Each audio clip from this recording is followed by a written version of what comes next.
Bab 1351, Melompat Telur. Sesosok makhluk telah merangkak di belakang Han Sen, tanpa sepengetahuannya. Telur itu mengenai lengannya dan kemudian terpental lagi.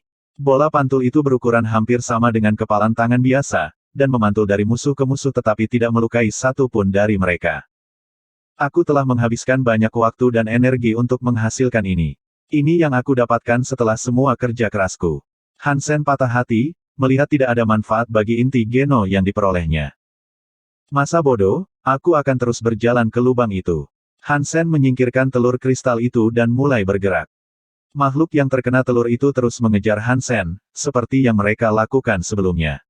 Ini, bagi Han Sen, membuktikan bahwa itu tidak berguna. Itu hanya membuang-buang ruang.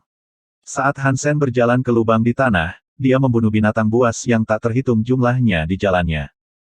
Seekor kera bersayap perak berhasil menancapkan cakarnya ke punggung Han Sen dan memberikan potongan yang tidak menyenangkan. Dia merasakan titik masuknya, dan dia mengharapkan rasa sakit itu berkobar kapan saja. Tapi yang mengejutkan, dia tidak terluka. Dia tidak merasakan apa-apa. Han Sen agak terkejut, karena dia tahu serangan itu seharusnya menyakitinya. Jadi, dia menyalakan sutra Dongsuan untuk mengamati luka yang dia alami. Anehnya, tidak ada kerusakan. Bahkan baju besinya tidak ditembus. Apa yang terjadi? Aku bersumpah aku merasakan sesuatu, pikir Han Sen tak percaya. Cakar kera di udara sangat tajam, dan armor siput giok seharusnya tidak bisa bertahan dari serangan itu. Han Sen telah menderita beberapa goresan dan goresan kecil sebelumnya, dan dia tahu pasti bahwa serangan cakar itu jauh lebih buruk. Jadeskin Han Sen kuat, tapi tidak sekuat itu. Kera itu pasti telah memberikan pukulan besar ke punggung Han Sen, tapi lihatlah, tidak ada kerusakan. Apakah dia bersikap lunak padaku? Han Sen bertanya-tanya. Tapi makhluk yang menyerang Han Sen tidak nyata, dan mereka tidak memiliki emosi. Mereka mematuhi keinginan tuan mereka, dan dia jelas ingin Han Sen mati. Mereka tidak bisa mendikte tindakan mereka sendiri. Bos Jadehil menginginkan Han Sen mati lebih dari apapun, itu sudah jelas. Kamu bisa melihatnya di wajahnya. Mengapa dia memerintahkan mereka untuk tidak menyakiti Han Sen? Saat Han Sen merenungkan keanehan ini, kera lain mendekat dan melakukan serangan. Han Sen mengangkat tangannya untuk memblokir serangan itu. Setelah menangkis cakar, Han Sen mengamati lengannya dan melihat sejumlah goresan di kulitnya yang mengkristal. Dia tahu mereka tidak bersikap mudah padanya.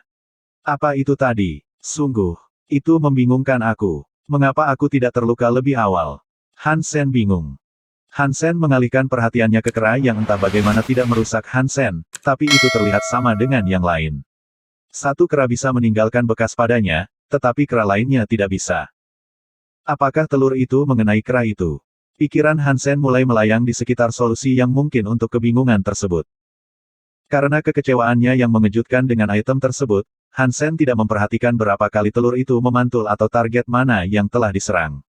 Pikirannya kabur saat itu. Telurnya juga agak memantul. Jika monster tertabrak telur, apakah itu berarti makhluk itu menjadi ramah? Pandangan Han Sen tentang telur berubah, tapi dia pikir hipotesisnya sedikit liar.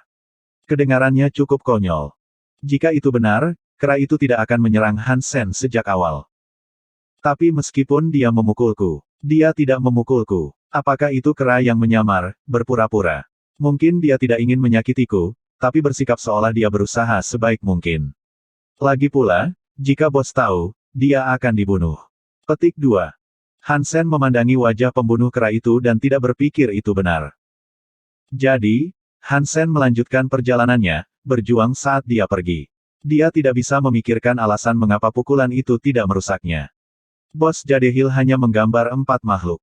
Bukunya adalah inti Geno, tetapi harus ada batasan berapa banyak makhluk yang bisa dia panggil dalam satu waktu. Saat bos melihat kera memukul Han Sen, dia juga mengerutkan kening. Bahkan roh itu sendiri tidak yakin mengapa manusia tidak mengalami kerusakan apapun.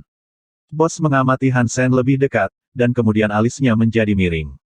Dia mulai lebih cemberut. Bos Jadehil membuka bukunya dan mulai menggambar lagi. Dia menggambar lebih lambat kali ini, dengan jumlah fokus yang menyiksa. Nyadahi sudah berkeringat peluru. Setelah beberapa menit, dia selesai, tetapi wajahnya tampak pucat pasi. Dia pucat. Sebuah cahaya perak bersinar dari buku itu, diikuti oleh sesuatu yang lain. Itu adalah makhluk yang tampak seperti iblis jahat dan pemarah. Ketika iblis itu muncul dari buku, mata hijaunya menatap Han Sen dengan saksama. Ia mengangkat trisula dan bergegas ke arahnya.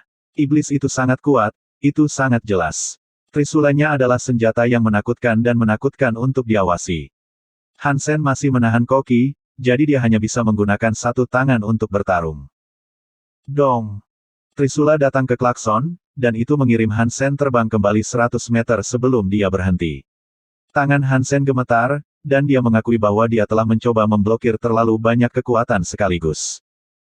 Dan saat ini terjadi, saat Han Sen tertegun, seekor kera telah menutup celah untuk menyerangnya.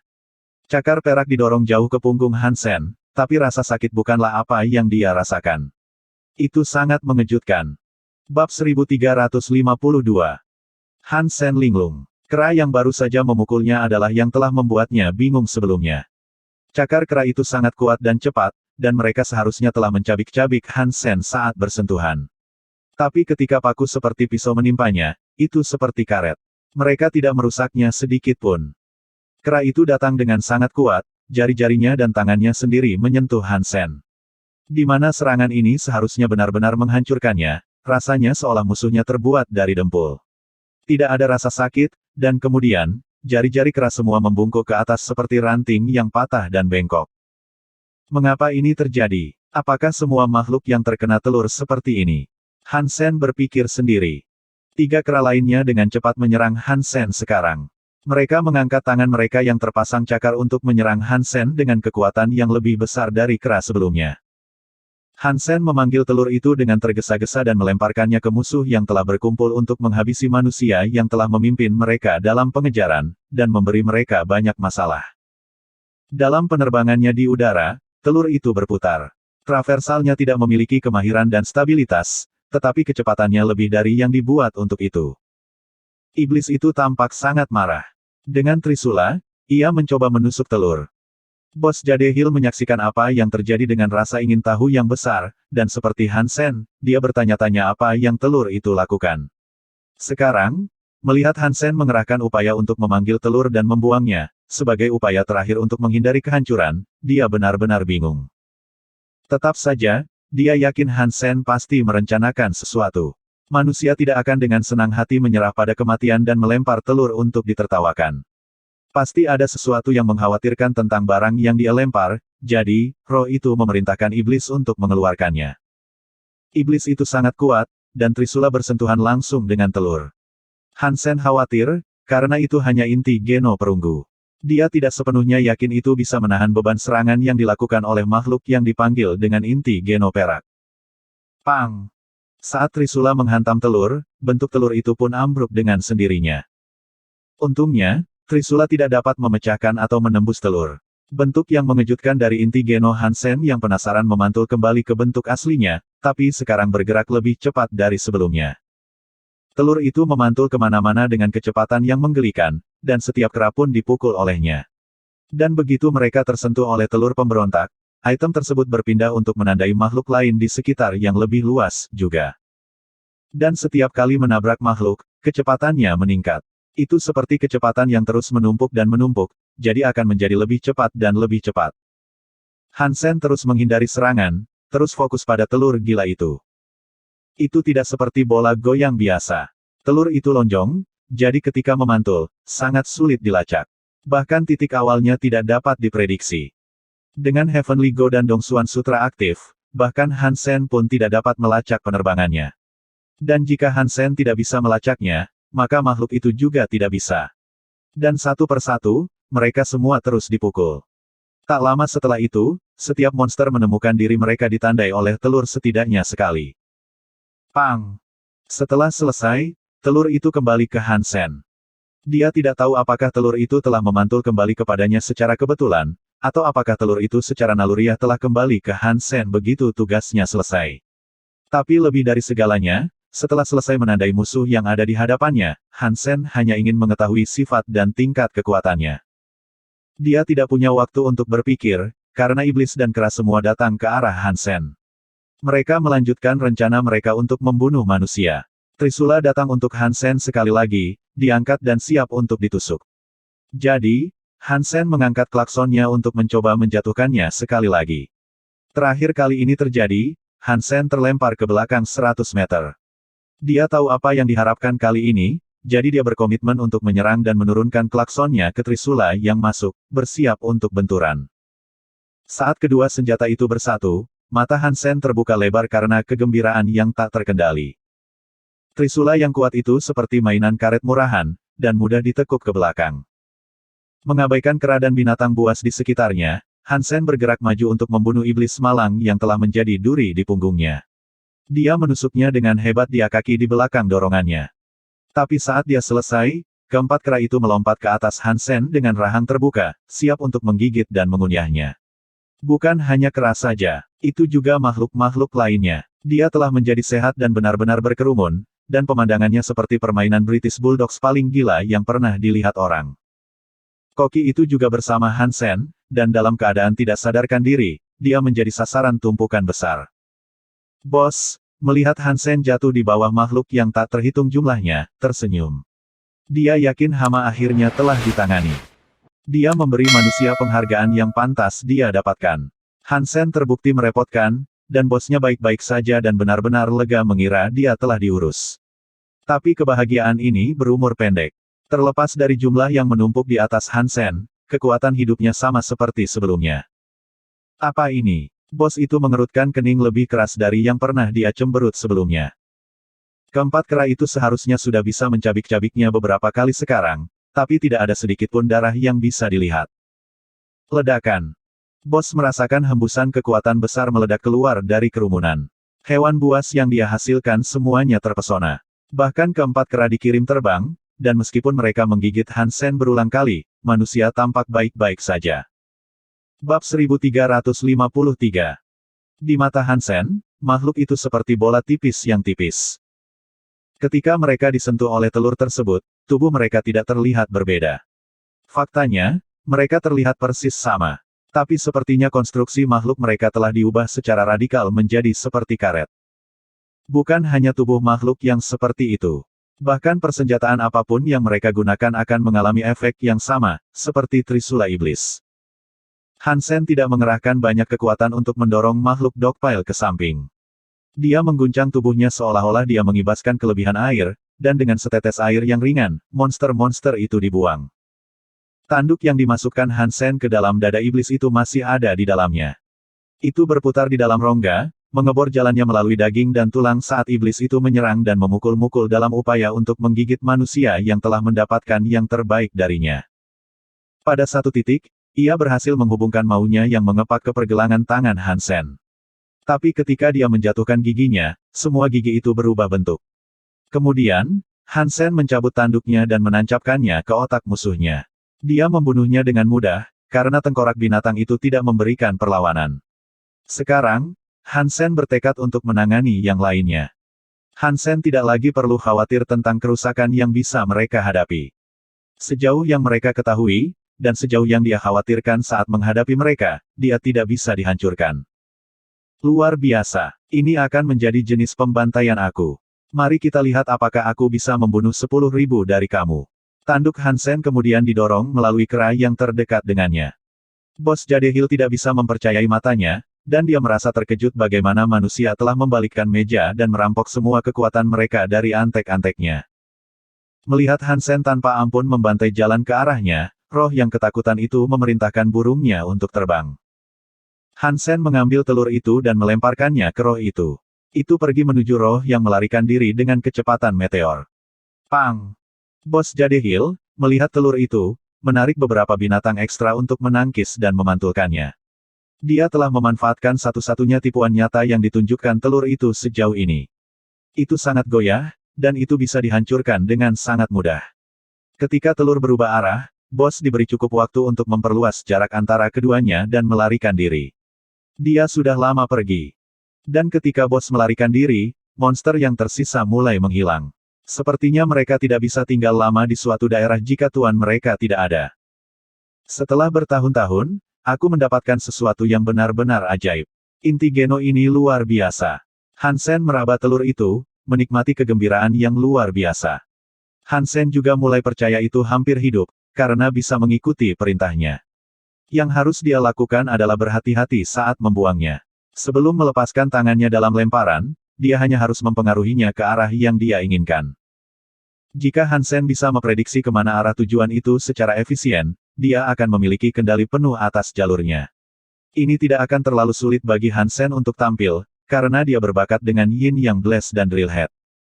Pelempar bisbol bisa melempar bola melengkung dan pemain sepak bola bisa menggulung bola, tapi Hansen jauh lebih berbakat daripada olahragawan pada umumnya. Dengan ketidakseimbangan telur dan ketidakstabilannya dalam perjalanan, ia dapat digunakan dengan sangat efektif melawan orang lain. Tentu saja, itu berarti akan lebih sulit bagi Hansen untuk mengontrol dan membimbingnya sendiri, tetapi dengan latihan yang cukup, dia akan bisa melakukannya dengan baik. Dan dengan kemampuan khususnya, menghitung arah yang dibutuhkan pada akhirnya akan menjadi hal yang wajar baginya. Untuk semua maksud dan tujuan, telur itu sangat cocok untuk Hansen.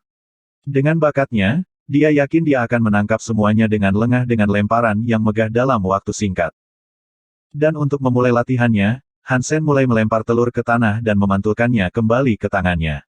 Itu bukan bola, jadi arah reboundnya tidak bisa diprediksi. Itu lebih rumit dari yang dia bayangkan pada awalnya, dan dia gagal menangkap telur 90% dari waktu. Jika Hansen harus menggunakan drill head, itu akan menjadi lebih liar dan lebih sulit untuk dikendalikan dan dibimbing, jadi dia pikir dia mungkin telah meremehkan berapa banyak latihan yang mungkin dia butuhkan sebelum dia menjadi sangat mahir dengan itu. Bauer senang dengan telur kecil yang lucu itu. Setiap kali Hansen melemparkannya, bahkan dia mencoba yang terbaik untuk menangkapnya. Hansen takut akan usahanya dan Gaku langsung ketakutan saat pertama kali melompat ke arahnya. Dia takut telur itu akan mengubahnya menjadi karet. Untungnya, satu kali dia menangkapnya, tidak ada hal buruk yang terjadi. Hansen mungkin tidak bisa mengendalikan jalannya penerbangannya, tetapi sepertinya Hansen bisa menentukan siapa atau apa yang dia ingin telur itu pengaruhi. Hansen mengujinya beberapa kali lagi, dan radius pantulannya sekitar 1 meter. Dan apapun yang disentuhnya, jika dia menghendakinya, akan menjadi kenyal. Jika telur kembali mengenai tempat yang sama, efeknya sudah hilang. Ini adalah inti Geno yang aneh, dan Hansen belum pernah mendengar hal seperti itu sebelumnya. Dia pasti beruntung. Tentu saja, dia belum pernah mendengar banyak tentang inti Geno. Itu karena hanya ada sedikit manusia setengah dewa yang ada. Hansen membawa koki ke hutan lalu melemparkan telur ke arahnya agar dia menjadi kenyal. Dia telah menyebut nama Han Jinzi sebelum pingsan, dan sekarang, Hansen akhirnya punya waktu untuk memanggangnya dan mencari tahu alasannya. Hansen menyembuhkannya sedikit, hanya sampai dia sadar kembali. Ketika dia bangun, dia segera melayangkan pukulan ke Hansen. Dia meraih kepalan tangannya dan mulai memutar dan memutarnya untuk bersenang-senang. Dia melihat lengannya seolah-olah dia sedang mengintip hantu. Dia tidak merasakan sakit, tapi dia tidak mengerti mengapa lengannya berperilaku seperti itu. Hansen memegang tanduk di tenggorokannya dan berkata, "Jawab pertanyaanku dan aku akan mengizinkanmu untuk hidup." Setelah itu, dia mendorong ujung tanduk yang bergerigi untuk mencabik-cabik sedikit kulit dan mengambil sedikit darah. "Apa hubungan kamu dengan Han Jinzi?" Hansen bertanya, lalu mengerutkan kening saat dia tetap diam. Bab 1354. Ketika Koki mendengar pertanyaan Hansen, dia menatapnya tetapi tidak berbicara sepatah kata pun. Dengan ujung tanduk yang bergerigi, Hansen menggali lebih dalam ke tenggorokannya. Kulit lehernya yang robek mulai mengeluarkan tetesan darah, yang mengalir ke bahunya. "Jangan coba kesabaran aku." Hansen berpura-pura marah dan tidak sabar atas perlawanan yang mungkin dia berikan. "Kalau begitu bunuh aku, jika itu yang kamu inginkan." Koki berbicara dengan nada dingin, tanpa sedikit pun kata-katanya menjadi gertakan. Dia tidak takut mati sedikit pun. Tentu saja, Hansen masih berharap untuk mengekstrak informasi, dia menginginkan apapun yang mungkin dia ketahui tentang Han Jinzi. Membunuhnya adalah hal terakhir yang ingin dia lakukan, karena alasan ini, dan alasan ini saja. Dia memutuskan untuk melembutkan nadanya dan mencoba memasukkan sentuhan keramahan ke dalam pendekatannya, dan dia berkata, "Aku hanya ingin tentang hubunganmu dengan Han Jinzi. Jika kamu menjawab, dan memberitahu aku apa yang ingin aku ketahui, kamu bebas untuk pergi." Petik 2. Tapi mulutnya tetap tertutup rapat, mendorong Hansen untuk menguraikan secara spesifik tentang apa yang akhirnya ingin dia tanyakan. Dia berkata, "Aku ingin tahu apakah kamu adalah teman atau musuh Han Jinzi." Kami saling membenci. Kami sangat membenci satu sama lain. Kamu jelas merupakan sekutu atau pendukungnya, jadi berhentilah bicara. Koki berbicara dengan nada yang syarat dengan kebencian dan penghinaan, dan matanya mengebor pria muda di depannya. Jika pria di depan pintu masuk tempat perlindungan bawah tanah itu adalah pengikut Han Jinzi, apa yang dia katakan sekarang menunjukkan bahwa dia mungkin telah membunuhnya sendiri. Melihat Koki berbicara dengan amarah yang dibungkam, sepertinya Han Jinzi pasti telah melakukan sesuatu yang buruk padanya. Menurutmu mengapa aku bersamanya? Han Sen bertanya. Kalian berdua memiliki ras yang sama, kata Koki itu. Han Sen tersenyum dan berkata sambil tertawa, oh, kamu sering salah paham. Kami adalah manusia, iya, tapi ras kami memiliki populasi yang lebih besar bahkan dari kalian, jika aku bertaruh. Namun, itu tidak berarti kita semua sama. Jadi, apa yang membuatmu berpikir aku adalah teman Han Jinzi? Han Sen melakukan yang terbaik untuk menjelaskan hal-hal sesederhana yang dia bisa. Koki itu memandang Han Sen dengan kebingungan, dan dia tergagap untuk bertanya, apa yang kamu katakan itu benar? Aku akan jujur kepada kamu, aku bukan teman Han Jinzi. Nyatanya, aku musuhnya. Jika kamu tidak menyukai Han Jinzi seperti yang disarankan perilaku kamu, maka kamu dan aku memiliki tujuan yang sama. Han Sen meletakkan klaksonnya dan memasang ekspresi permintaan maaf. Kemudian, Han Sen terus menyembuhkan lukanya sebelum menyentuhnya sekali lagi dengan telur. Kamu juga benar-benar punya masalah dengan Han Jinzi. Koki itu bertanya.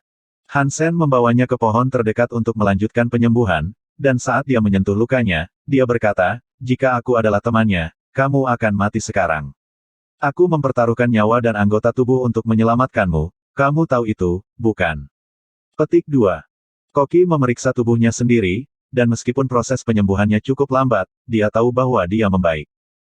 Dia telah terluka parah, dan cahaya suci Han Sen masih sangat lemah. Karena itu, perlu waktu lama bagi Han Sen untuk menyelesaikan penyembuhannya sepenuhnya. Tapi Han Sen tetap bersamanya dan terus menyembuhkannya. Mereka membicarakan banyak hal, tapi dalam obrolan mereka, Han Sen tidak menanyakan sesuatu yang terlalu mengkhawatirkan atau serius. Ketika Han Sen berusaha keras dan tegas dengannya, dia tidak memberikan apa yang diinginkannya. Sekarang, dia akan melakukan yang terbaik untuk bersikap lembut dan adil. Jika dia bersikap seperti itu, mungkin dia akan lebih terbuka padanya. Mereka menghabiskan beberapa hari berikutnya bersama, dan selama waktu itu, Koki terus menerima perlakuan yang berlebihan, selain kebaikan lainnya yang ingin diberikan oleh Han Sen. Kenapa kamu mencoba membunuhku? Bisakah aku bertanya? Aku tahu aku mengambil kepala sapi itu, tapi apakah itu satu-satunya alasan kau mengejarku? Ketegangan antara keduanya sepertinya telah hilang sekarang, jadi Han Sen berpikir ini adalah waktu terbaik untuk menanyakan hal ini. Koki, pada titik ini, telah pulih sepenuhnya. Dan dia tahu dia lebih kuat dari Han Sen juga. Baginya untuk menanyakan ini, jelas dia tidak punya dendam terhadapnya. Koki berkata, kamu dan Han Jinzi terlihat seperti satu dan sama, itulah mengapa aku ingin membunuhmu. Petik 2. Apa kau melihat banyak manusia di tempat suci Dewa Ketiga? Seharusnya ada beberapa di setiap tempat penampungan, kata Han Sen. Koki kemudian berkata, Han Jinzi adalah satu-satunya manusia yang pernah aku lihat. Lalu, bagaimana kalian berdua menjadi musuh? Han Sen mendorong peruntungannya untuk bertanya. Koki tidak menjawabnya secara langsung, dan dia malah berkata, ayo. Aku akan membantu kamu berburu beberapa makhluk, sehingga kamu dapat meningkat. Anggap saja aku membayarmu kembali. Kalau begitu, kita akan imbang. Petik 2. Tidak perlu melakukan itu, tapi karena kita berdua membenci Han Jinzi, kita harus berbagi apa yang kita ketahui. Kami bisa membantu satu sama lain seperti itu, tetapi jika kamu sibuk, silakan lanjutkan, kata Han Sen. Han Sen akan bertindak sebaik ini selama yang dia bisa, dengan harapan ketika dia pergi, ketidakhadiran akan membuat hatinya semakin dekat. Jika semua berjalan sesuai rencana, mungkin pada saat mereka bertemu satu sama lain, dia akan lebih bersedia untuk membagikan apa yang dia ketahui. Koki itu tampaknya merasa bersalah karena tidak melakukan apapun untuk membalas budi. Dia berkata, kamu baru saja menjadi setengah dewa. Berbahaya bagimu ditinggal sendirian di sini. Jika kamu mau, aku bisa membuat kamu tinggal di dalam tempat tinggal aku. Petik 2. Ada tempat berlindung di bagian ini. Han Sen kaget mendengarnya. Jika ada tempat perlindungan roh di dekatnya, dia akan berada dalam bahaya besar. Koki selanjutnya menjelaskan, ada tempat berlindung kelas perak, yang dimiliki oleh makhluk primitif. Jika kamu menawarkannya sumber daya yang bernilai, aku tidak melihat alasan mengapa kamu tidak diizinkan untuk tinggal di sana. Petik 2. Hansen segera setuju. Jika dia masih diizinkan kembali ke aliansi, dan dia tidak dalam bahaya diperbudak, dia melihat tidak ada masalah dengan itu. Faktanya, itu akan menjadi kesepakatan yang cukup luar biasa. Koki kemudian membawa Hansen ke tempat penampungan. Jaraknya jauh, jadi perjalanannya panjang. Di tengah perjalanan mereka bertemu dengan seekor domba. Itu adalah domba murah yang Hansen kembangkan hubungan cinta-benci. Ah, bos nomor 1 dan bos nomor 2. Aku telah menemukan kalian berdua. Domba itu tampak limbung karena kegirangan. Bab 1355, Penampungan Perunggu. Ketika mata Hansen menangkap gambar domba murah, wajahnya menjadi gelap.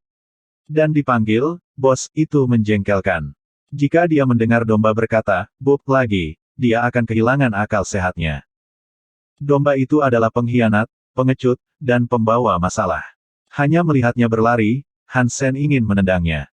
Sesampainya di depan mereka, domba murah dengan riang berkata, "Bos Gurl, Bub, aku telah menemukan tempat berlindung perunggu tidak terlalu jauh dari sini. Itu kosong." Petik 2. Dan di mana yang disebut tempat berlindung ini? Hansen melepaskan kepalan tangan yang telah siap dia lemparkan. Tempat berlindung perunggu mungkin merupakan tempat berlindung di tingkat paling bawah, tetapi tempat berlindung apapun yang kamu perintahkan lebih baik daripada tidak ada tempat berlindung. Jika ada tempat penampungan seperti itu, Hansen benar-benar bisa datang dan pergi sesuka hatinya. Itu terletak jauh di dalam gua, dekat Bukit Jade. Aku bisa mengantarmu ke sana, kata domba murah. Hansen dan Chef saling memandang dan mengangguk, mereka berdua sepakat kemana mereka harus menuju selanjutnya. Hansen masih agak khawatir tentang potensi kutukan yang mungkin mengikuti domba-domba itu, tapi sepertinya tidak ada hal buruk yang terjadi setelah pertemuan mereka hari itu. Domba murah memimpin mereka dengan musim semi yang paling membahagiakan dalam langkahnya, dan dia berkata, "Atasan, ketika kamu mengklaim tempat berlindung, kamu dapat memberi aku sebanyak mungkin inti geno." "Diam, aku bukan bos sialanmu." Hansen mulai marah, berulang kali disebut sebagai bos. Reaksi yang mudah menguap tidak terduga, dan itu membuat domba-domba itu melompat ketakutan. Setelah itu, dia tutup mulut. Domba yang murah hati hanya membukanya untuk digembalakan sesekali saat mereka bepergian. Setelah beberapa saat berjalan, domba murah membuat gemerisik beberapa semak dan berkata, "Ini dia, Bub." Hansen melihat ke dalam gua dan mengerutkan kening. Itu panjang, tapi langit-langitnya rendah, dan dia harus merangkak jika ingin menerobos. Ada tempat berlindung di balik ini. Apakah kamu menarik kaki aku? Jika ya, aku akan memotong milikmu. Hansen menekan ancaman dengan suku kata spasi. "Bos Bub, aku benar-benar setia. Aku bersumpah demi mantel wolku, aku tidak berbohong." Domba murahan memohon. Setelah diskusi singkat dengan Chef, Hansen memutuskan untuk mengikuti dombanya. Dia akan terus maju, dengan atau tanpa mereka. Dasar gua itu sebagian besar terdiri dari tanah, tapi tetap kokoh. Setelah 10 menit merangkak, gua terbuka menjadi terowongan batu yang khas. Pada saat itu mereka juga bisa berdiri. Jejak itu membawa mereka lebih dalam ke bawah tanah, tetapi kemana mereka pergi dan berapa lama mereka harus berjalan, mereka tidak tahu. Untunglah, visi Hansen dan Chef sangat baik, karena tidak ada secercah cahaya matahari pun yang menembus selubung hitam itu. Mata mereka memberi mereka penglihatan malam. "Seberapa jauh lagi?" Hansen mengerutkan kening. Sip murahan menjawab, "Kita hampir sampai, kita hanya setengah jalan." Petik 2. Hansen dengan ragu-ragu membiarkan domba-domba itu terus menggiring mereka, dan dia sangat lega, dan untuk kesehatan domba yang berkelanjutan, mereka tiba setengah jam kemudian. "Bos, itu di sini." Domba mengangkat salah satu kukunya, menunjuk tepat di depan mereka. Hansen melihat ke depan dan melihat kastil batu. Hansen menilai daerah tempat mereka tiba. Terowongan dan gua telah terbuka untuk mengungkapkan mereka berdiri di suatu lembah di suatu tempat. Tebing di sekitar mereka sangat besar, dan langit adalah garis tebal dan lurus yang berada di atasnya, seolah-olah itu adalah kaki meja. Benteng itu sendiri terdiri dari batu abu-abu, dan elemen tertentu dari desainnya membuatnya tampak lebih seperti manor atau mansion yang dibentengi dengan baik. Chef pergi duluan. Dia telah berada di Suaka Dewa keempat untuk sementara waktu, dan pada saat itu, dia tidak pernah memiliki kesempatan untuk mengklaim tempat berlindung. Domba yang murah hati dengan cepat membuntutinya, berpikir dia akan merawatnya lebih baik daripada Hansen. Hansen, yang menganggap daerah itu aman, juga mengikuti dari belakang. Dan menilai tempat berlindung dari bagian luarnya yang cukup tidak terawat dan kasar, dia benar-benar percaya bahwa tempat itu adalah tempat perlindungan kelas perunggu. Hansen hanya memiliki inti geno perunggu, jadi mengklaim tempat berlindung perak akan agak konyol.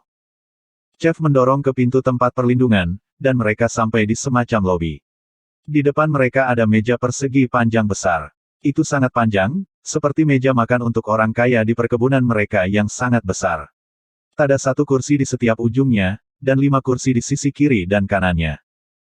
Di atas meja ada peralatan makan dari perak. Ada panci, baki, barang pecah belah, dan alat makan.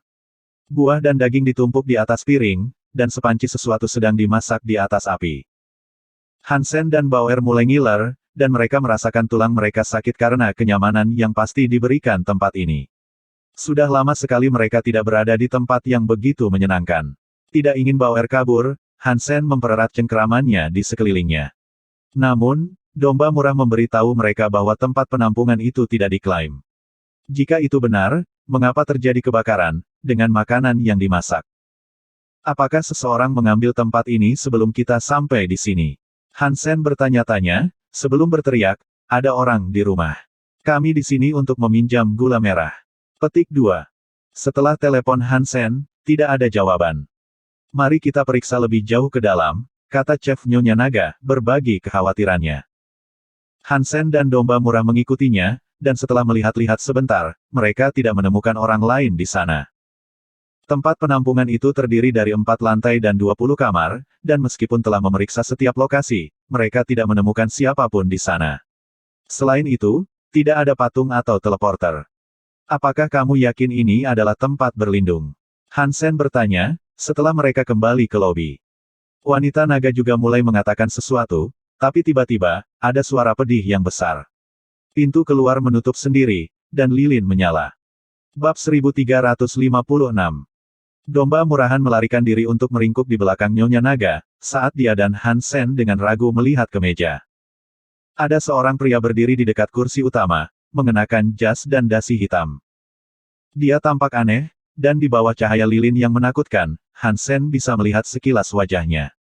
Itu adalah wajah boneka kayu, dan hidungnya sangat tajam. Setelan hitam itu sangat elegan, dan itu adalah jenis yang kamu harapkan akan dikenakan oleh kepala pelayan bangsawan. Selamat datang di penampungan makan malam sekarang sudah siap, jadi silakan duduk. Tiba-tiba, boneka-boneka itu membungkuk dan berbicara kepada mereka. Ketiganya terkejut, dan saat Hansen mengamati kepala pelayan itu, dia tidak bisa mendeteksi keberadaan kekuatan hidup di dalamnya. Dan dengan wajah kayunya, bicaranya aneh sekali tanpa emosi. Domba murahan melompat ke depan dengan ledakan keyakinan dan berkata, "Tunggu, kamu adalah inti geno dari tempat penampungan ini. Aku yakin makanan kamu beracun. Itu permainan kamu, bukan? Kamu ingin meracuni kami. Aku tahu tipenya, Bob." Petik 2.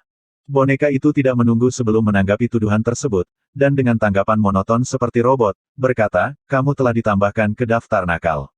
Mulailah membersihkan." Petik 2. Mereka menatap boneka itu, yang tetap tidak tergerak. Mata merahnya yang seperti manik-manik tertuju pada domba-domba itu, tetapi selain itu, tidak ada yang terjadi kecuali keheningan yang menakutkan. Hansen melihat domba murah menggerakkan mulutnya untuk mengatakan sesuatu yang lebih, tapi seperti yang dilakukannya, domba itu berubah menjadi boneka itu sendiri. Ekspresinya tetap beku, dengan mulut setengah terbuka. Hansen dan naga nyonya terkejut, melihat teman kecil mereka yang menyebalkan menjadi boneka. Untungnya, boneka domba murah masih memiliki kekuatan hidup. Sepertinya makhluk itu sendiri baik-baik saja, tetapi tubuhnya telah menjadi kayu yang kaku. Sekarang, apakah 3 tamu yang tersisa akan duduk? Makan malam akan disajikan sebentar lagi. Boneka itu membungkuk dan memberi isyarat agar yang lain duduk. Kepala pelayan tidak mengacu pada domba ketika dia merujuk pada ketiganya. Orang ketiga yang dia maksud sekarang adalah Bauer. Wanita naga tampak kesal, hampir tidak bisa menerima bahwa inti geno perunggu memiliki keberanian untuk mengancam dan memerintahkannya apa adanya. "Ayo duduk dulu, sebelum membuat keributan." Hansen menarik lengan wanita naga, meminta dia untuk duduk. Hansen ingin mengetahui situasinya terlebih dahulu. Sejak boneka itu muncul, dia terus mengawasinya. Harap jaga sopan santun kamu dan patuhi etiket makan. Itu juga berarti setiap individu harus duduk di kursinya sendiri, saran boneka itu. Hansen tahu boneka itu mengacu pada Bauer, jadi dia melepaskannya dari pangkuannya dan meletakkannya di kursi sendiri. Hansen bekerja sama karena dia tidak tahu bagaimana dombanya diubah menjadi boneka. Dia tidak ingin hal itu terjadi pada dirinya sendiri.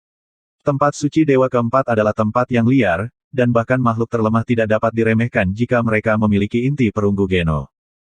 Hansen mengira dia dan partainya tanpa disadari telah melenggang ke dekat atau radius of effect dari inti Geno yang bermusuhan, dan tanpa jalan keluar dari kesulitan mereka tidak punya pilihan selain melakukan apa yang diperintahkan, jangan sampai mereka juga berubah menjadi boneka. Kekuatan demi dewa sangat aneh, dan Hansen tahu dia harus mencari tahu apa yang menghasilkan seluruh sandiwara ini segera. Dia harus mengakhirinya. Sampai saat itu, Hansen akan bermain bagus dan mengevaluasi pilihannya. Jadi, setelah menerima undangan boneka itu dan melakukan apa yang diperintahkan, mereka tidak berakhir seperti domba murah. Domba telah diubah menjadi boneka, tetapi masih memiliki kekuatan hidup. Tubuhnya sangat kaku, dan bahkan matanya tidak bisa bergerak. Silakan, nikmati hidangan pertama kami. Boneka itu tiba-tiba mengeluarkan gerobak makan. Dia mengambil piring dari itu dan meletakkannya di atas meja. Itu adalah steak yang panas dan mendesis. Meskipun makanannya berbau sangat harum, Hansen memastikan untuk menahan Bauer dan mencegahnya menerjang ke depan untuk mengambil makanan. Ini adalah daging dari Snobis. Jangan khawatir, karena aman. Wanita naga memotong daging dan menggigitnya. Wanita naga adalah koki profesional, jadi dia tahu dagingnya. Jika dia pikir tidak apa-apa untuk makan, Hansen tidak akan ragu memakan makanannya. Dia mempercayainya. Setelah Hansen memutuskan untuk menyantap makanan, dia mengakuinya sebagai makanan yang bagus. Tidak ada trik toksik yang dimainkan, dan sejujurnya, itu memang benar stit ilahi. Daging Snobis yang dikonsumsi. Geno poin +1 biasa. Petik 2. Hansen sangat terkejut, karena dia tidak menyangka akan menerima poin Geno dari makanan gratis. Bauer memotong dirinya sendiri dan makan juga. Kemudian, dengan kemampuan yang luar biasa, dia memotong sisa steaknya. Para tamuku yang terkasih, ada juga anggur yang enak. Boneka itu kemudian mulai menuangkan minuman mereka. Hansen dan Bauer mengamati apa yang dilakukan Nyonya Naga. Jika dia menyesapnya, mereka juga akan. Hansen dan Bauer sudah lama tidak bisa menikmati makanan seperti ini. Domba-domba itu pasti merasa tidak enak, Hansen membayangkan. Dia melewatkan makan malam yang paling menakjubkan. Bauer, khususnya, sangat bersemangat. Namun kenikmatannya terhadap makanan akhirnya menjadi terlalu jauh, sampai-sampai dia meninggalkannya menggunakan pisau dan garpu, dan malah mulai memasukkan makanan ke dalam mulutnya dengan jari-jari yang berminyak. Kamu telah melanggar kebutuhan akan tata krama saat makan, dan kamu telah ditambahkan ke daftar nakal. Mulailah membersihkan. Boneka itu mengatakan ini dengan kemarahan yang mengejutkan, seolah-olah dia secara pribadi diremehkan dan dipicu. Oh tidak, Hansen dengan cepat berbalik untuk melihat Bauer. Bab 1357, One Hit Kill. Tanpa ragu atau khawatir pada dirinya sendiri, Hansen meraih Bauer untuk menempatkannya di belakangnya. Tapi sebelum dia bisa, mata boneka itu sudah memerah. Lalu, anehnya, dia tampak terkejut. Hansen memeriksa Bauer, dan yang membuatnya lega, dia melihat Bauer tidak diubah menjadi kayu. Ini cukup mengejutkan. Menilai dari tingkah laku dan ekspresi wajah boneka itu, tampaknya boneka itu telah mengeluarkan kekuatannya, tetapi tidak berhasil pada bayinya. Mata boneka itu bersinar dengan cahaya merah yang sama, mengancam lagi. Ia juga berbicara, dan berkata, kalian semua telah ditambahkan ke daftar nakal. Mulailah membersihkan. Petik 2. Mata boneka itu berkedip seperti cahaya yang terang dan bergetar, saat mereka menoleh ke arah Hansen. Dia telah memanggil telur kristal, tapi sebelum dia bisa mengumpulkan kekuatan untuk melempar, dia mulai berubah menjadi kayu. Wanita naga, yang telah melompat dari kursinya untuk bertarung dengan golok di tangannya, sekarang juga mulai berubah menjadi boneka kayu mati. Hansen mendapati dirinya tidak bisa bergerak, dan boneka serta kekuatannya jauh lebih kuat dari yang diharapkannya. Inti perak wanita naga tidak bisa menahan perambahan hutan, dan begitu pula Jadeskin Hansen. Kepala pelayan dengan mudah mengubah mereka semua menjadi boneka. Mungkin ini bukan tempat berlindung perunggu. Mungkin yang perak, pikir Han Sen dalam hati. Boneka itu telah mengalihkan perhatiannya kembali ke Bauer pada titik ini, dan matanya berulang kali berkedip. Untungnya, dan anehnya, kekuatan itu tidak berpengaruh pada Bauer. Mulailah membersihkan. Seolah-olah telah diprogram, kepala pelayan mengulangi perintah ini setiap beberapa detik. Itu adalah hal yang agak menyeramkan untuk didengar, berulang kali. Bauer terlihat sangat marah pada kepala pelayan itu. Dia tidak suka cara tuannya atau teman-temannya diperlakukan, jadi dia mengeluarkan labu. Kepala pelayan membenci ketidaktaatan, dan fakta bahwa dia tidak bisa mengubahnya menjadi kayu mendorongnya untuk bergerak maju mencoba meraihnya. Tapi sebelum dia bisa, tubuh kayu Han Sen tiba-tiba mulai bersinar putih. Ini merupakan kejutan lain bagi kepala pelayan. Kulit berhutan mulai menguap, mengembalikan Han Sen ke normal. Kamu telah ditambahkan ke daftar nakal. Mulailah sekarat. Han Sen berteriak, saat dia bersinar dengan luminositas yang membuat kontak mata langsung tidak mungkin. Beberapa detik kemudian, sebuah pukulan dilepaskan ke arah kepala pelayan. Boneka itu terkejut, menyadari kekuatan yang tiba-tiba menuju ke arahnya. Iblis itu mengedipkan matanya beberapa kali untuk mengusirnya, tetapi tidak ada yang berhasil. Cahaya terang yang dipegang oleh Han Sen meletakkan pukulan ke bawah. Ledakan. Tubuh boneka itu segera hancur, saat serpihan kayu menghujani udara dan menghujani tanah. Silver Geno Core hancur, Butler Doll. Silver Geno Core diperoleh, Butler Doll. Petik 2. Di tengah badai serpihan kayu, seseorang tiba-tiba naik dan menembak ke arah Han Sen. Kemudian, itu memasuki Sea of Soul-nya. Han Sen keluar dari mode roh Raja Super, dan ketika dia pergi untuk memeriksa barang yang dia terima, dia melihat boneka aneh duduk di laut jiwa. Itu kira-kira berukuran sama dengan tangan manusia. Butler Doll, elemen kayu Silver Geno Core. Ketika boneka itu dihancurkan, wanita naga dan domba murah dibebaskan dari ikatan kayunya. Tubuh mereka telah kembali normal, tetapi ketenangan mental mereka belum. Itu karena mereka berdua terpana oleh apa yang baru saja mereka saksikan pertunjukan Han Sen. Mata mereka telah tertancap di tempatnya saat mereka menjadi boneka, jadi mereka tidak melihat mode roh Raja Super dengan jelas. Tapi mereka telah melihat cahaya putih terang yang benar-benar menghancurkan kepala pelayan yang sombong itu. Serangkaian tangga di lobi tiba-tiba terbuka, yang mengarah ke lorong yang berakhir di pintu yang tampak tidak menyenangkan. Mereka pikir itu harus mengarah ke Aula Roh. Bos Bub. Kamu sangat kuat dan tampan. Kau pasti dewa di antara setengah dewa, dan aku tidak bisa mengungkapkan betapa dalam kekagumanku padamu telah menembus jiwaku, kata domba itu dengan liris. Setelah Han Sen menghancurkan kepala pelayan, domba murah dengan baik dan benar-benar mengakui siapa sebenarnya, di pesta mereka.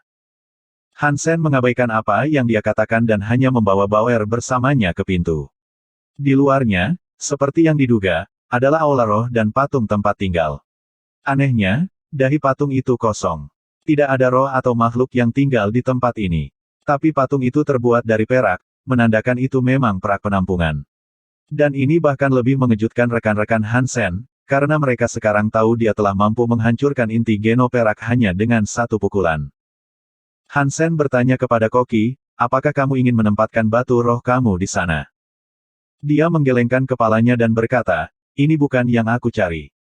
Ketika roh-roh memasukkan batu mereka ke dalam patung, hampir tidak mungkin bagi mereka untuk terlepas dari tempat mereka meletakkannya. Mereka harus tinggal di tempat perlindungan yang mereka pilih, jangan sampai batu mereka dihancurkan atau diklaim. Dengan demikian, tempat tinggal harus dipilih dengan hati-hati, dan mereka harus memastikannya memenuhi setiap permintaan mereka dan memenuhi setiap kebutuhan mereka.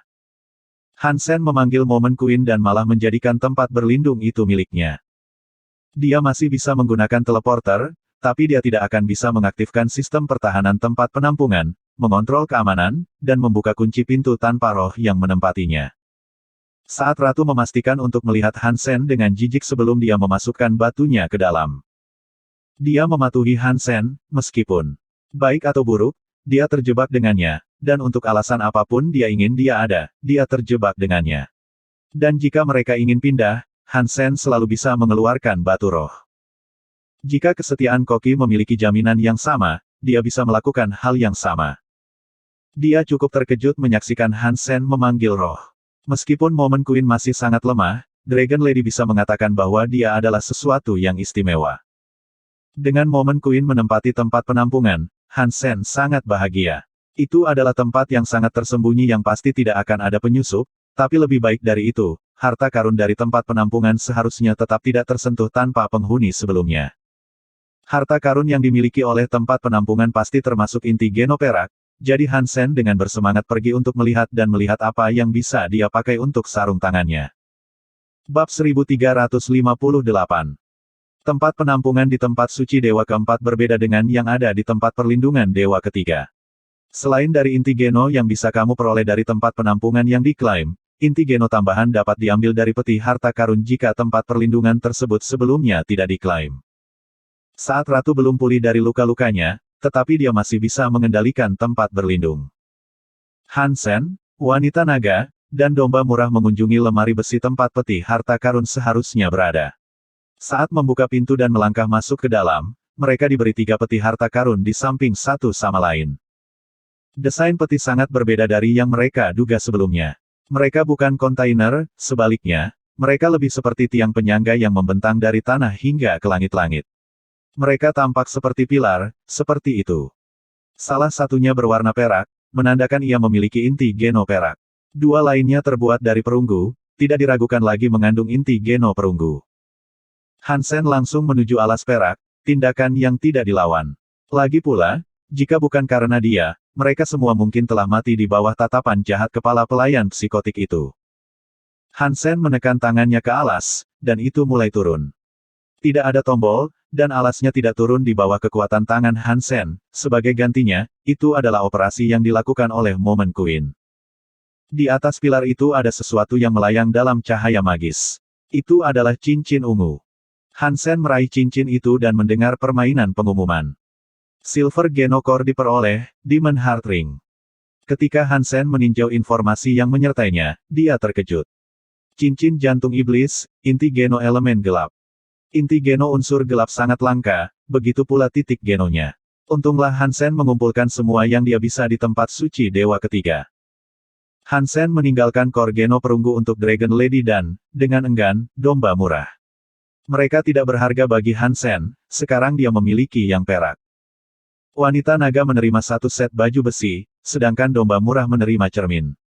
Cermin itu mampu memusatkan cahaya dan memberikan kerusakan melalui pantulannya, item yang rapi, tapi sama sekali tidak berguna bagi Hansen untuk mempertimbangkan untuk mencuri. Hansen meneliti 2 inti Geno perak yang dia terima, dan dia mengetahui bahwa boneka pelayan dapat membantu lawan. The Demon Heart Ring mampu membentengi hati pemakainya. Sayangnya, itu datang dengan pengorbanan. Penggunaannya akan merusak tubuh, jadi Hansen tidak akan bisa memakainya terlalu lama. Itu adalah item situasional. Lelah, Hansen memutuskan untuk kembali ke aliansi. Ibunya, Ji Yanran, dan Little Yan sangat senang dan sangat lega melihatnya lagi.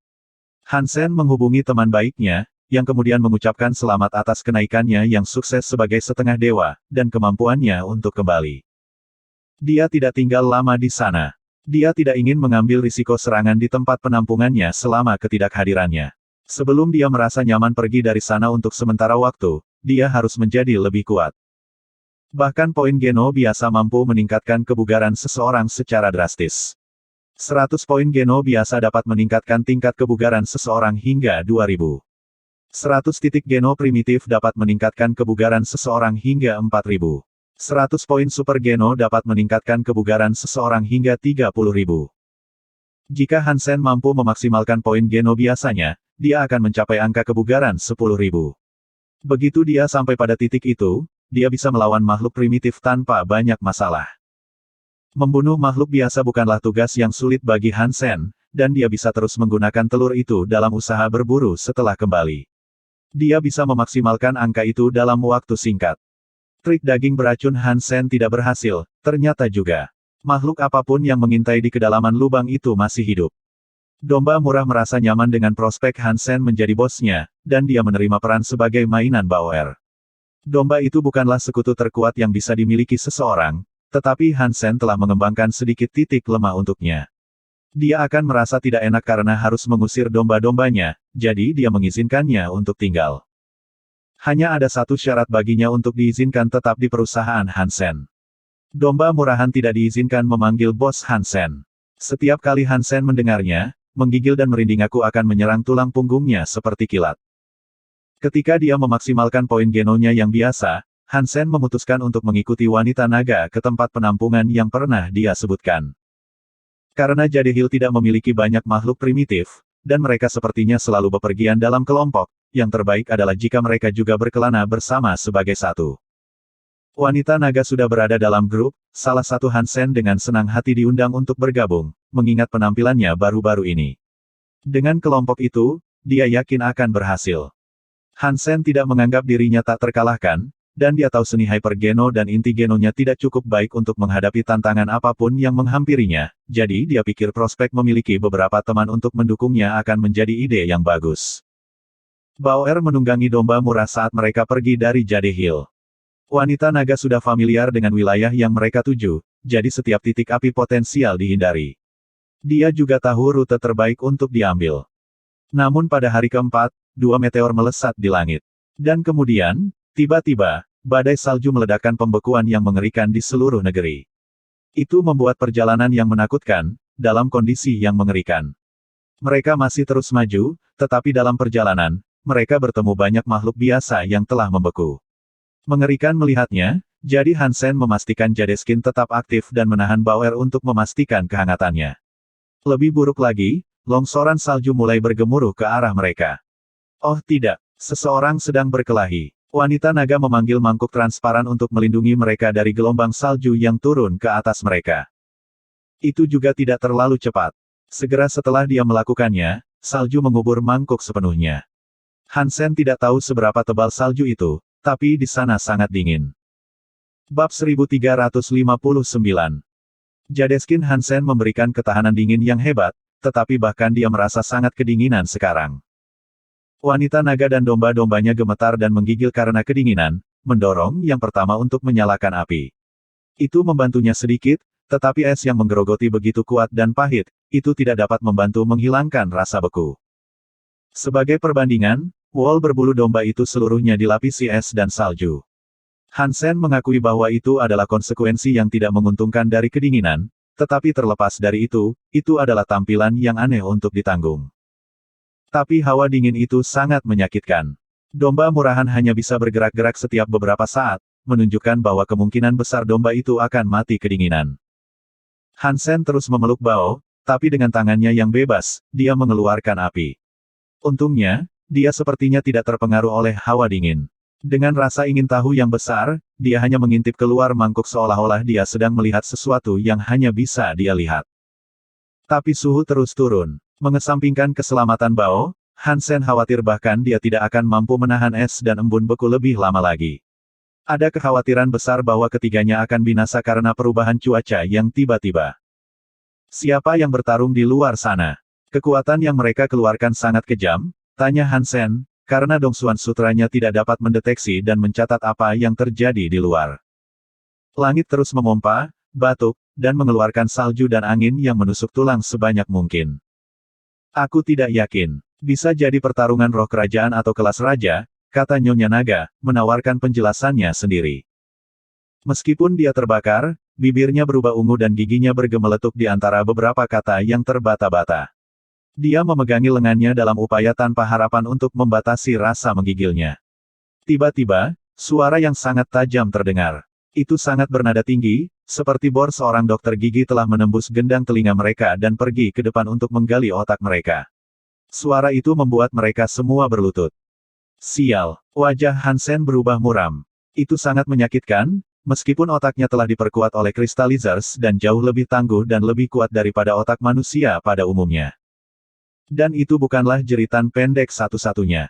Itu berlanjut, memudar masuk dan keluar, membuat pesta lebih sakit. Itu pasti ratapan menakutkan dari makhluk semacam itu. Itu datang dari kejauhan, sejauh itu mereka bisa tahu, tapi mengkhawatirkan betapa merusaknya itu, terlepas dari itu. Wanita naga menangkupkan telinganya dan jatuh ke tanah. Bauer melakukan hal yang sama dengan telinganya, tapi sepertinya dia tidak terlalu terganggu. Cara dia berperilaku tidak menunjukkan rasa sakit, dan sepertinya suara yang menyakitkan itu lebih merupakan gangguan. Dan dibandingkan dengan perilaku tiga lainnya, domba itu berguling-guling di tanah dalam kesakitan yang membekukan. Jika suara itu semakin dekat, mereka yakin, kepala mereka akan meledak seperti semangka menyambut pukulan palu.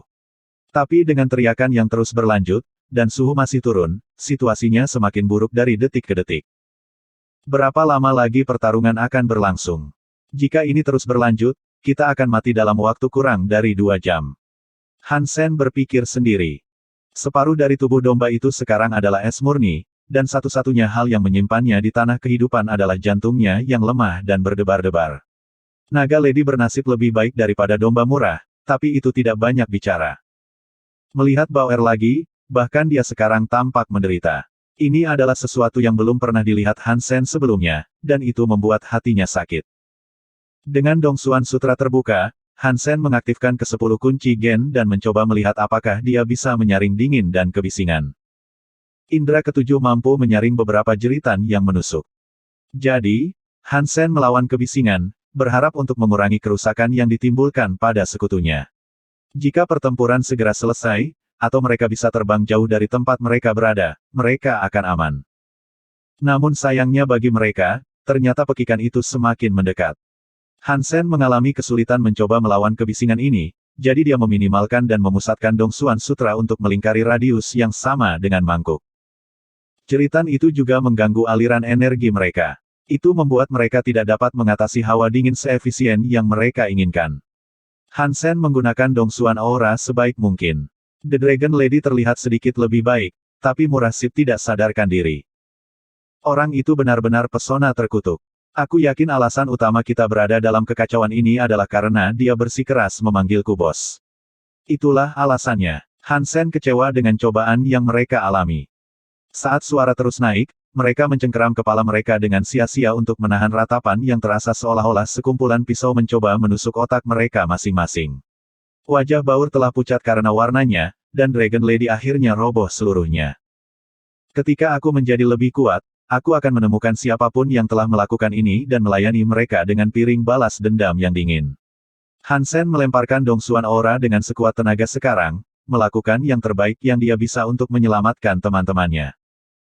Tiba-tiba, sel Han Sen terasa seperti hidup kembali. Zat mistik dihasilkan, seperti sebelumnya, dan pergi ke laut jiwanya. Apakah Dongsuan Sutra akan menghasilkan inti Geno? Han Sen bertanya-tanya pada dirinya sendiri.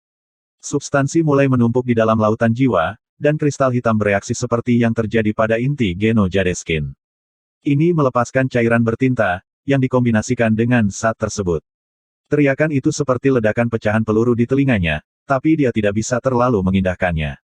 Bertahan hidup adalah nama permainannya sekarang, dan dia harus melakukan semua yang dia bisa untuk memastikan dia berhasil melewati cobaan yang mengerikan ini. Kulit wanita naga mulai mengelupas karena es, saat Bauer mulai menggigil dan gemetar di lengan Han Sen. Suhu semakin turun, saat jeritan semakin dekat dan dekat. Sial, ayolah, ini tidak mungkin terjadi. Aku tidak bisa mati. Aku tidak akan mati. Han Sen melihat sekeliling untuk mencari jalan keluar. Jika dia tidak bisa menyelamatkan yang lain, dia harus menyelamatkan dirinya sendiri. Tapi sayangnya, dia baik-baik saja dan benar-benar terjebak, dan tidak ada jalan keluar. Tiba-tiba, lautan jiwa bergetar. Dan kemudian, sesuatu muncul di depannya. Bab 1360. Han Sen terkejut saat melihat apa yang muncul dari Sea of Soul-nya. Itu adalah payung. Itu berbingkai tipis dan elegan, seperti jenis yang kamu lihat digunakan oleh wanita mewah. Warnanya lebih hitam dari batu bara paling kotor. Bahkan pegangannya. Saat payung muncul, payung itu terbang di atas kepala Han Sen. Di bawah payung ini, Han Sen merasakan selubung atau kain kafan menyelimuti dirinya. Hawa dingin dan jeritan hilang. Han Sen memperhatikan, jika dia bisa tetap berada dalam radius pelindung payung, semua efek negatif dan merugikan disaring dan dijauhkan. Apakah ini inti Geno dari Sutra Dongsuan? Han Sen dengan cepat meninjau informasi dari inti Geno. Self Geno Core, Bronze Bulwark Umbrella. Di bawah kanopi pelindung Bulwark Umbrella, tidak ada kekuatan yang mampu menembus pertahanan dan menghancurkannya. Bauer telah kembali normal, dan dia tampak terkejut dengan hilangnya rasa dingin dan suara secara tiba-tiba. Dia memeriksa payung yang sekarang melindunginya. Han Sen pergi untuk memeriksa Nyonya Naga dan domba murah. Wanita itu sekarang baik-baik saja. Domba itu sedang mengi. Sepertinya payung itu terwujud tepat pada waktunya, karena domba-domba itu harus digantung pada hidupnya dengan seutas benang. Hansen menyembuhkan Nyonya Naga dan domba murah sebaik mungkin untuk saat ini. Untuk wanita naga, bongkahan es dan udara dingin dikeluarkan dari mulut dan berbagai lubang. Dia melakukannya dengan baik, tetapi hal yang sama tidak berlaku untuk domba murah. Dia melakukannya dengan buruk, meskipun sudah sembuh. Dia bahkan tidak bisa berbicara. Apakah mereka pergi? Kata wanita naga, dengan suara tegang. Belum, jawab Hansen, melihat keluar mangkuk. Dia tidak bisa merasakan apapun di luar, tetapi itu mungkin akibat dari kondisinya. Hansen, bagaimanapun, meskipun dia tidak bisa mendeteksi banyak, hanya bisa merasakan pertempuran yang terus berkecamuk. Untungnya, payung bulwark tampaknya melindungi mereka saat itu. Dengan lega atas keselamatan yang baru mereka temukan, kelompok itu beristirahat sejenak saat Hansen menggembalakan domba. Tapi tiba-tiba, suara yang sekeras gunung yang roboh terdengar. Dan kemudian, keheningan lembut dan menakutkan menyelimuti mereka. Kedengarannya seolah-olah mungkin ada pemenangnya, pikir Hansen dalam hati. Namun, dia belum akan pindah dari tempatnya berada. Dia tidak tahu siapa yang bertengkar atau tentang apa perkelahian itu.